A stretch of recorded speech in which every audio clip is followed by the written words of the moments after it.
عبداللہ بن مسعود رضی اللہ تعالی عنہما نے بیان کیا کہ پہلے جب ہم نبی کریم صلی اللہ علیہ وآلہ وسلم کے ساتھ نماز پڑھتے تو ہم قاعدے میں یہ کہا کرتے تھے کہ اس کے بندوں کی طرف سے اللہ پر سلام ہو اور فلاں پر اور فلاں پر سلام ہو۔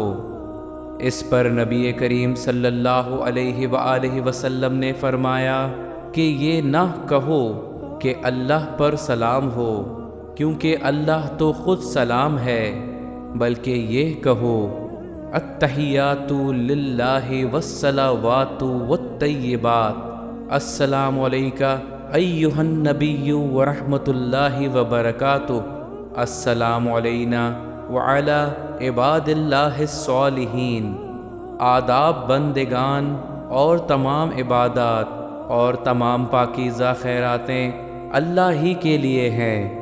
آپ پر اے نبی سلام ہو اور اللہ کی رحمتیں اور برکتیں نازل ہوں۔ ہم پر اور اللہ کے صالح بندوں پر سلام ہو۔ اور جب تم یہ کہو گے تو آسمان پر خدا کے تمام بندوں کو پہنچے گا۔ آپ صلی اللہ علیہ وآلہ وسلم نے فرمایا کہ آسمان اور زمین کے درمیان تمام بندوں کو پہنچے گا۔ اشہد ان لا الہ الا اللہ واشہد ان محمدًا عبدہ ورسولہ، میں گواہی دیتا ہوں کہ اللہ کے سوا کوئی معبود نہیں، اور میں گواہی دیتا ہوں کہ حضرت محمد اس کے بندے اور رسول ہیں۔ اس کے بعد دعا کا اختیار ہے، جو اسے پسند ہو کرے۔